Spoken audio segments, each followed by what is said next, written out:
Hey guys, it's time to talk about episode 9 a little bit. Alone, season 11, episode 9 just aired on Thursday, and I think that it's probably my family's favorite episode as far as my wife and kids go. I think that they've enjoyed this one the most. And so I'm going to go over the episode a bit. I'm going to talk about how it feels out there right now, what is happening in the wilderness, how it feels out there so that you'll know. And I'll also get a little bit more specific into the humanitarian aid work that is referenced on the episode. This is where it comes up, timber, humanitarian aid worker. I want to be specific about that so that everyone will kind of get a deeper dive into it, because it's referenced in the episode, but the editors are very limited as to the amount of time that they have. They can't squeeze everything in. So stick with me, and I'll go over that towards the end of the video. I'm going to begin with a nature fact again, and today's fact is this: the wilderness shuts down.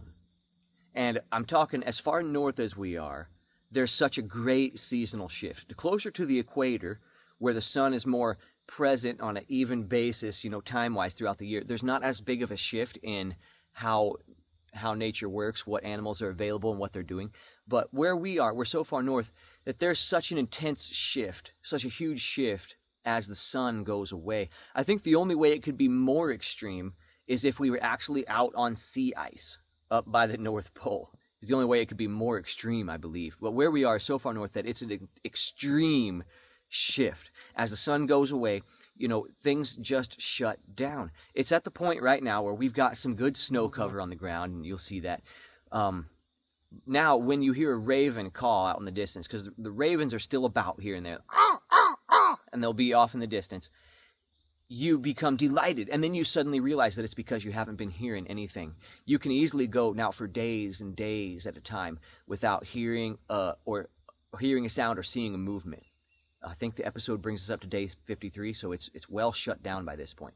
That's why anything that lives this far north has a great seasonal push that they'll go through in late summer and fall, that they will just, bears have hyperphagia where they'll feed for 16, 20 hours a day.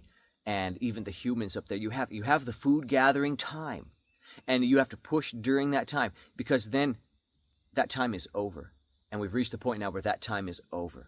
It's gone. Everything is shut down, and we enter a trackless sea of silence. It's like a desert, like being in the middle of the Pacific Ocean, and that trackless sea is winter.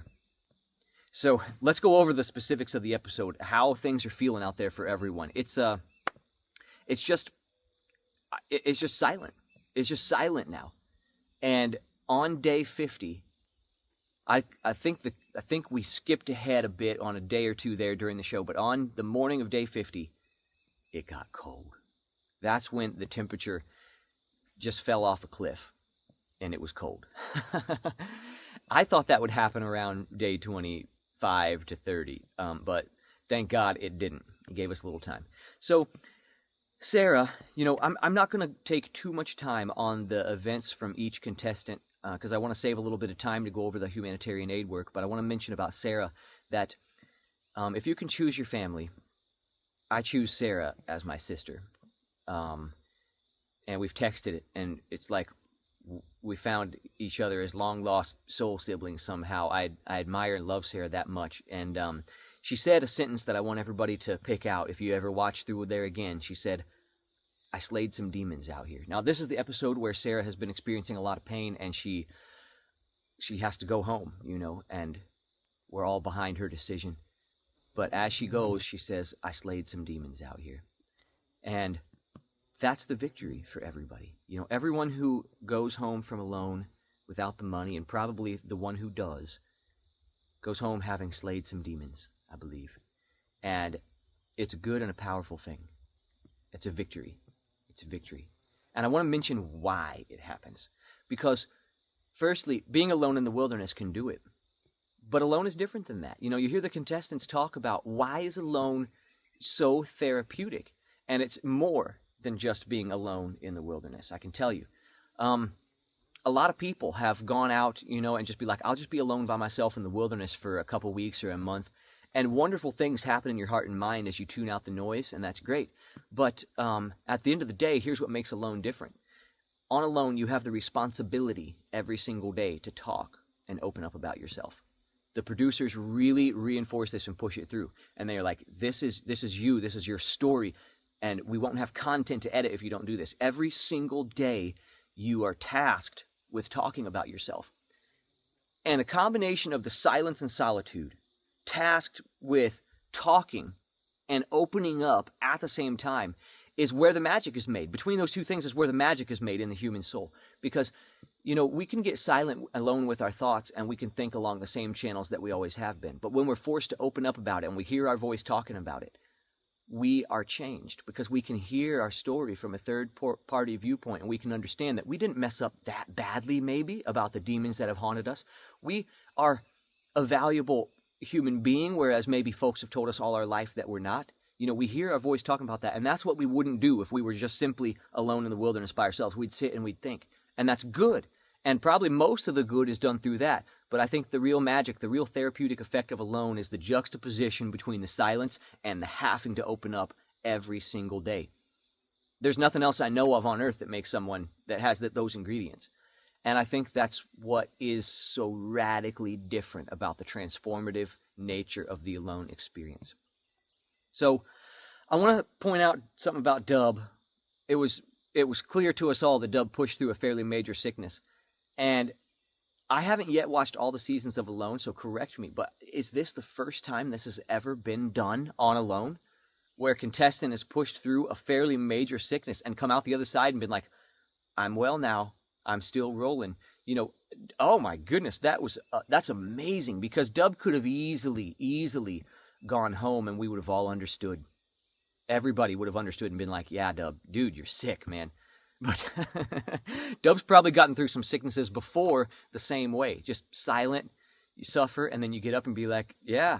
So it could be an Alone first for something like that, but you guys comment and correct me if there's another case that I've missed where someone pushed through such a painful sickness, came out the other side and said, here I am.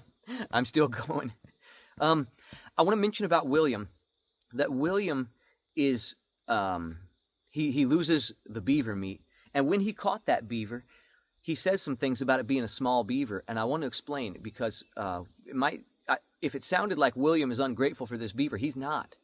We're only allowed to kill one beaver, and that's why catching a little one was such a discouragement, is because, beaver can easily be, 40 pounds of meat and fat, and in this case, he's got 15 pounds total with this beaver, and then he's not allowed to even pursue another beaver.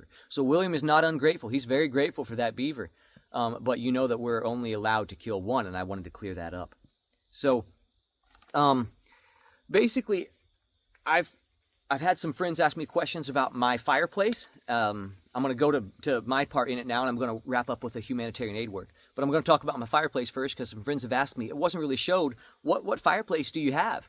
So basically, I was really constrained about building my fireplace on this location. I was very disappointed when I got there to find no rocks at all, no clay, The only non-flammable substance I had on my land at all is water and this silty sand type of stuff. If you took a mixture of sand and the dirt that's made from rotten sticks and leaves, and you mix that together, that's what was there along my river shore, and no clay.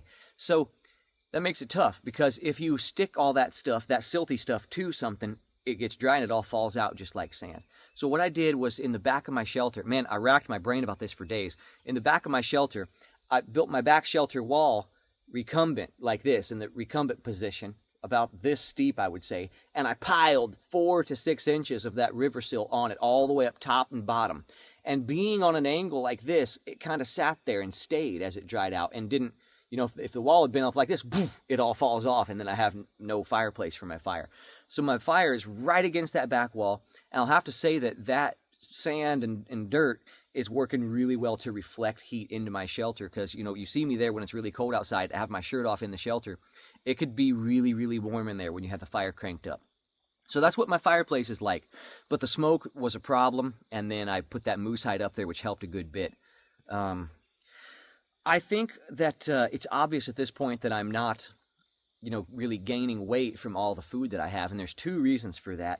The first reason is that I'm over-rationing. when you have an entire moose, you would think you could just gorge yourself for weeks, and then you would be well. You'd be right back up to your weight.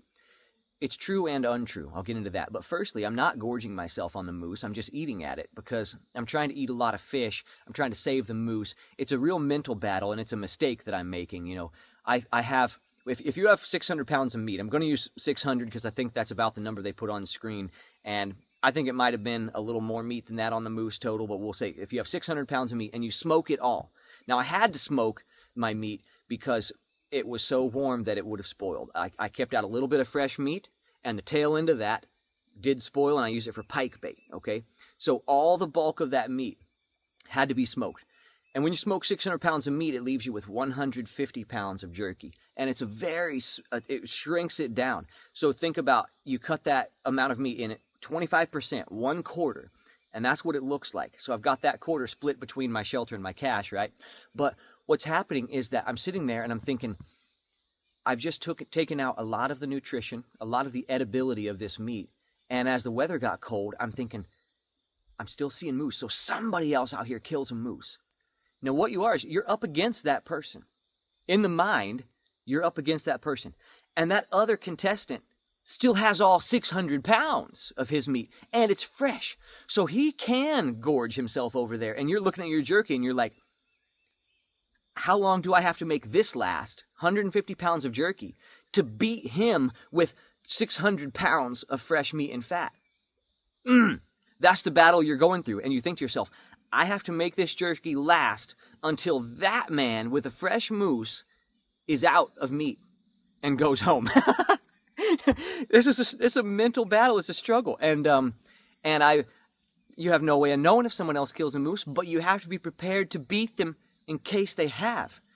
And it's a tough struggle. And so I'm making some bad calls on not eating enough. But I'm still eating enough that, you know, I'd be doing well on my body weight. But here's the deal. When you lose the salts and minerals out of your body, and I did because I sweated a lot with that hard work in the early part of the season, moving all those logs. It was just so much warmer than I could have ever imagined. You know, I'm thinking Arctic, so it would be cold from day one. And it stayed warm, and I sweated a lot. When you sweat, you lose salts and minerals. And I just hemorrhaged all those salts and minerals pretty early on. And then, even though you eat, now I'll tell you right now on day 50, I'm eating 2 meals a day, big meals, 2 meals of fish a day, plus jerky scattered throughout. That's enough to do me. That's enough protein to do me right now. But without the salts and minerals that are supposed to be in your body, that is not going to really flesh you back out and put the weight back on you. It's the lack of minerals, and that really surprised me. I knew I'd need salts, but I didn't know I'd need them that badly. And so, yeah, I'm still looking pretty skinny, you know. So I want to talk about the ice for a second, because we see ice starting to form, and William has ice on his river, at least thick enough to get out on when he's got an ice ladder. And Dub has no ice, except just on the very edge of the river. I have no ice on the very edge of the river. This doesn't make sense, because it's been cold now enough for lakes. All the shallow lakes are all frozen over. You can walk on them. But that river just stays open, and I don't know why. That river stayed aggravatingly open, and I think Dub knew it would happen because he talked in the early season about needing to lay up fish so that there would be an interim time when there would be a long time when you couldn't ice fish. I think he says 2 weeks. Well, it's right in that time, and you just can't fish. So that ice, you know, we want to get out on it so badly. We want to get out to the middle of the channel and drop hooks through and try to fish, but it just doesn't happen. And the ice gets slushy, and then it forms, and then it breaks up again and flows away. It was so confusing. And basically, I just learned something, that even up there in the North Country, there's warm bodies of water with currents that come out of that keep river channels open as the water, you know, comes out and flows down through there. And there's others that it doesn't happen, and they just freeze right over. It's so interesting. It's so interesting, and I don't have it all figured out. But that's about the ice. Now, the gorge hooks that you see on there was just one of my favorite days. So glad it made it to the screen. And here are the gorge hooks. Now, you'll see, I was working on this moose bone project. Now, these gorge hooks are quite sharp. These are the moose bones right here. Oh, I ought to mention that as I walk out there and I find the moose bones, That's specifically what I was after. I was losing my steel hooks. I had steel leaders on the hooks like this wire, but the pike were so big that they just kept ripping the lines off and ripping the lines off, you know. And so I lost a lot of hooks. And so I'm like, I need to be able to keep catching fish. So I wanted to make gorge hooks, and you have to have something for gorge hooks that's going to stay rigid and hard when it's soaking underwater. And that's the problem with a lot of the wood that's there, is that it won't stay hard when it's under the water soaking for a few days. And the bone will. So I went to get the bones, and I couldn't find the bones. You know, I wasn't just walking and come across the moose rib cage. I was looking for it. And I'm like, they're gone. And then I thought, might not be smart for me to be looking for this, because I know that a grizzly took it. And I'm like, well, I want to make these, so I'm going to track it down. So I literally went I found the grizzly's trail through those willows, and I followed and followed. There were fresh wolf tracks on it as well, and eventually I came across and I found it. So I knew the grizzly could be there, but just thankfully it wasn't. It wasn't there, and I was able to find those bones, bust them off, get them out of there. And my hair didn't even stand up on the back of my neck like it had earlier when I'd been in that area, when I thought that the grizzly was watching me. So the bear wasn't there. He must be in hibernation by now, and those bones were just laying there. Now, it amazed me what bones a grizzly bear can chew up. I mean, just like they're nothing. Big, huge bones, just chew them up like they're nothing. But about the gorge hooks. So they're going to stay rigid underwater, but they're extremely sharp. It's like a thorn. I had filed and filed these down to where it's just like a thorn. And the way that gorge hooks work is they don't work unless they swing loose with your line like this, because when you put them inside the bait, they're like this with the line. And that little point, I'll put this over here, that little point right there sticks out from the bait just like this, and that catches like the hook. And when the fish swallows the bait, that catches and push these two sharp points through, and it's sideways in the fish's throat like so. So there's a couple gorge hooks that I've still got here at home with me, and those are treasures. I really think I was just excited about that gorge hook success as I was about the moose kill. I really was. It just was unrealistically exciting. I was happy. It was the coolest thing ever to me that those gorge hooks would work. I obviously had not caught a fish before on gorge hooks.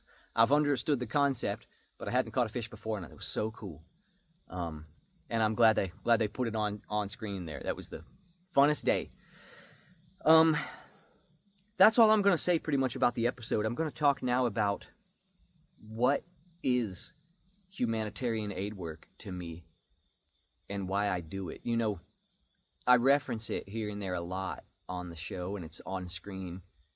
And this episode 9 was where they mentioned it the most, but still haven't really got specific about what it is, you know. And I'll tell you, like, it's something I feel strongly about because I've obviously tried to dedicate my life to it. What is humanitarian aid work? It can be a lot of different things. It can be doing water projects. It can be doing literacy and reading projects. It can be doing evacuations and aid and relief projects, you know, like food and water, you know, setting up refugee camps. It can be a lot of different things. But to me, at the root of it, because it always changes for me, because I'm a freelance humanitarian aid worker, I might be the only one. This isn't normally the way it's done, because normally you have to have a ton of money and a pretty big organization to access these places and to react. But me, I typically find ways to, with almost no money, to be able to do it because of the specific mentality in it that I've developed. So here's what it is. I really think that humanitarian aid work is best summed up, or the most effective or something, when it's just you're seeking out people in great need and or great fear, basically people who are hurting, and you sit down among them, and without thinking that you're something special or better than them or more sophisticated, because there's no difference between us all, we're just humans, you humbly just try to ask them, what do you need? And that's what I try to do in my life. You know, I know where because of traveling a lot, I know where there's some intensely needy communities. And I got started there. They weren't even going through war. They were just poor villages. And I grew up poor. And I know how to recognize stuff. And I want to sit down among people, and I want to say, firstly, I can share this with you. I can be hungry with you. I can be, cold and weary with you, and I can give you what I have. But I have something that is access to people's ears sometimes in the Western world, and I can say to people, what is it that you need? What do you think would make the difference here? And sometimes it's a lot of different things. When I started doing this, my wife and I, we really loved it, and so we were just freelancers, and we went here and there wherever there seemed to be a need, and we would sit down and we would say, tell us what can be done. If you could speak to a broader audience, what would you ask for? And we will try to make that possible. And so sometimes people would say, we need a water well. Okay, clear. We can work on that. We can try to connect larger organizations with that need, or we can try to do it ourselves. I remember, I'm going to focus on a section of time here that we lived in Tajikistan for a while. We lived way in the mountains in just this really, really cool area. And I was building benches for the elderly folks because there's so little wood out there. It's really a desert area, and just the elderly folks and the folks who were disabled, there was no place for them to sit and soak up the sunshine, during the day on cold days. There was no place for them to sit and watch while the kids were playing. They had to sit on the ground and stuff. And the leader of that area said, hey, would you consider, raising some money and helping us build benches for everybody? And I said, sure. And that was just a little insignificant thing, and it was one of my favorite things that year. And so that's kind of what it means to me to be a freelance humanitarian aid worker, is just looking everywhere and finding needs and sitting down with people and saying, I see you. I can go through this with you, and I can try to tell your story and try to bring your needs to people, and we'll see if we can meet them together. Being freelance has its disadvantages. Sometimes you're very poor, sometimes you're living hand to mouth, sometimes there's not enough to go around, and the hardest thing of all is that usually you don't have enough to just pull out and meet the needs that are in front of you. It would just be so wonderful to just immediately be able to meet the needs when you see them, but usually you just don't have it, and so you struggle through it with folks, and sometimes funding doesn't come for it. And then you just be honest with folks, and you're like, we'll try. And then sometimes you partner with a bigger organization. I'll talk about that in a minute, but the bigger organizations, what it would limit me in is that when you're part of a larger humanitarian aid organization, sometimes you have to be all about one thing. You have to be just about the water wells, or you have to be just about the relief work, or you have to be just about this. And I don't want to ever be just about one thing. I want to have the freedom to see a need and go over there, and sit with those folks and see what needs done. So there's pros and cons to it. And like I said, I might be the only total freelance humanitarian aid worker like this, but I'm sure there are others. I know some guys who operate almost like this. So when I went back to Tajikistan in 2021, I had intended to do more of this type of project, building the benches for the elderly and playgrounds for children and different things like this. But what happened was, as soon as I got there, and I found out that the Taliban were taking over the country like crazy again, and refugees were all showing up at the border on Afghanistan, on the southern side of the border of Afghanistan. And so we got permission to try to meet refugees at the river, permission from the government of the country that we're in, Tajikistan. And I was already friends with a lot of the army colonels and everybody that would work on securing our side of the border there, and they knew me because I've been there for a while doing this stuff, and they're like, sure. So I was able to get permission, and we worked for a long time trying to just meet refugees that were trying to swim across the river, people that were escaping. Some of their family members had been killed, and that was really something. And that's really the moment when I thought, I ought to be doing more conflict zone type relief work, partly because I'm cut out for it. I have a really unique backstory, and if you've been following the show, I've alluded to it, but I've said very little. I grew up kind of in a militia training camp type setup, and always trained really heavily to be alert and to react calmly. And I'm grateful for those things, because that's what makes me kind of capable and uniquely suited. You know, a lot of people have the heart to be in places like this, but they're not sure quite how to do it, you know, what to do, how to handle it. And I felt like, you know, my story kind of uniquely suits me for that. So why not? You know, why not do this? So at that time, when the Taliban were sending waves of refugees across the borders, I said to myself, I think this is the real me. I think I could find myself right here. And I hooked up with a bunch of my Marine buddies, combat medics, who also do the same thing, and I've spoken about them before. We worked together for a long time there, just trying to make a difference for a few. And then I really found how I can put my past to work. You see, we all have a past that we may not be proud of, or that may have scarred us or hurt us in some way. And I don't want to spill too much about that past, because I never want to bring shame on anybody that might have been responsible for it. So I'm never going to get super specific there, but I'll just say that it's true on the show that I grew up in a ton of fear. And when I see fear in other people's eyes, I remember seeing that for the first time when I went on a missions trip to Ukraine. It was orphans, you know, and that was so strange, because at the time when I went on that missions trip, I hated what it all was. I hated the idea of God. I hated the idea of church. I was so just hurt and angry by everything. That, you know, someone said there's an opportunity to go on this trip with church people, and I just put my hand up and said, I'll go. And I said, what are you doing? I didn't want to go. I thought it was awful. I thought it was bad. You know, I didn't want to go. But then I was too embarrassed to say I'd made a mistake, and so I just went with it. This is as a young man, as a teenager. And I got there and I saw those orphans there, and I saw fear in their eyes exactly like mine. And then I saw something that just shocked me. There were good people just loving them. Not so that they could get anything. They weren't getting anything from this. Just loving them because those orphans were valuable. And that's what I want to say about humanity, is just that I believe it's valuable.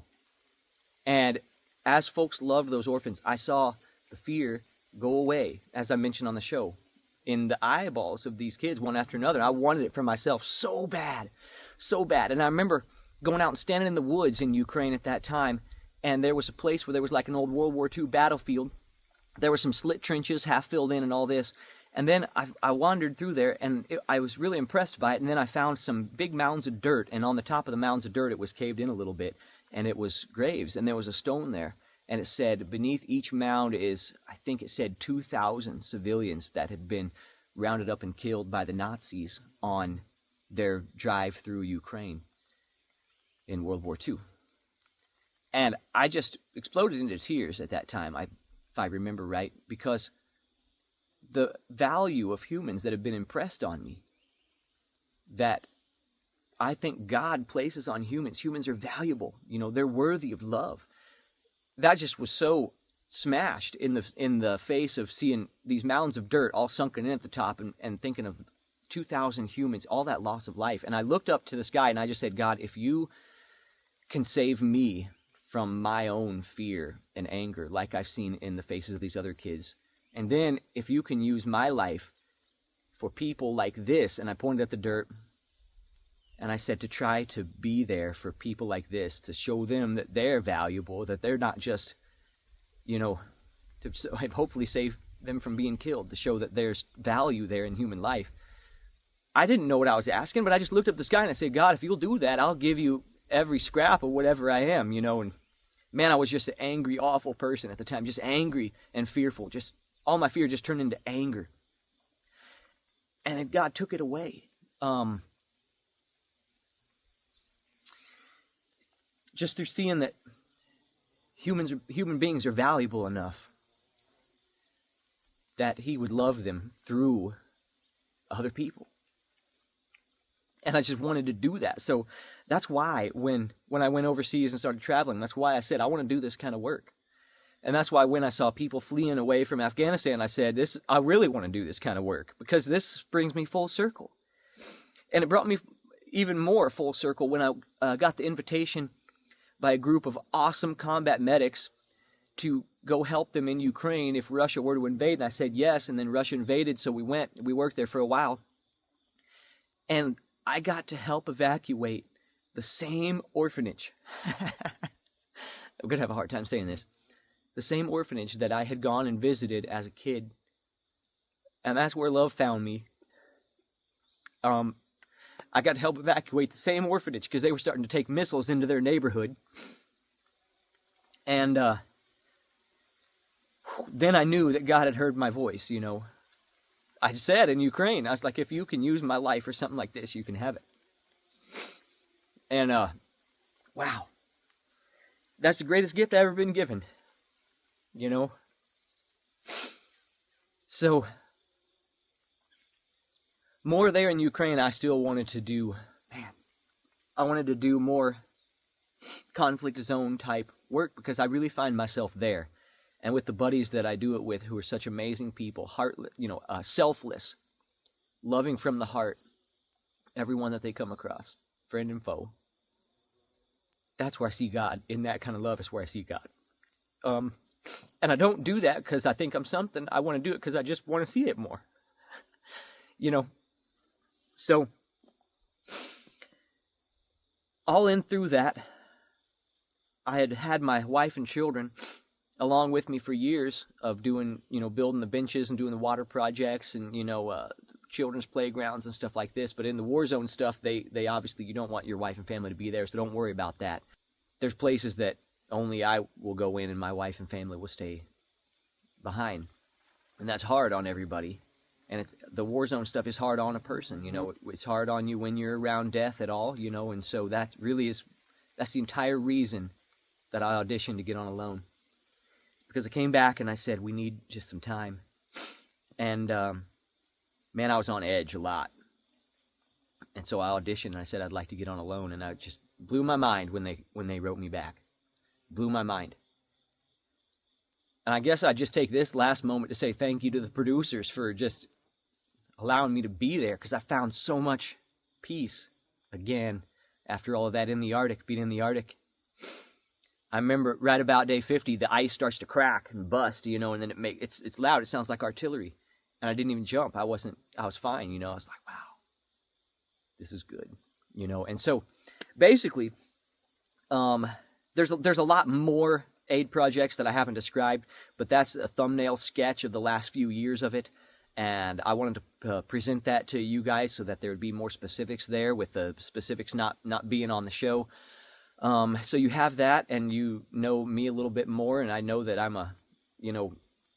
maybe ridiculously sensitive or something, but it just is what it is, and I'm just grateful, super, super grateful for the whole thing, and to be able to share it with everybody. It's different sharing it with everybody. This is stuff that I don't talk about all the time. And I will mention that there are aid missions helping folks and stuff that I can't talk about because they're persecuted people in their own land. Persecuted. Hunted down. And you have to be considerate of that. So that's why I mentioned that not everything can be said. Because it's real unfortunate truth that in some countries, in a few countries here and there, good ordinary people are just persecuted down to the ground. You can see injustice in the world. Injustice that even helping people would cause others to persecute them more. It's not right, but that's the thumbnail sketch again. That's the thumbnail sketch about who I am and why I've dedicated my life this way. And I don't think I'm anything special at all. Far from it. But I just want to see that beauty, is that when fear does go away in someone's eyes, that's true beauty in this world. That's true beauty. And it's just that I want to see it. I want to see it more, So, love you guys, and keep sticking with us as the next episode rolls around, coming up in just a few days.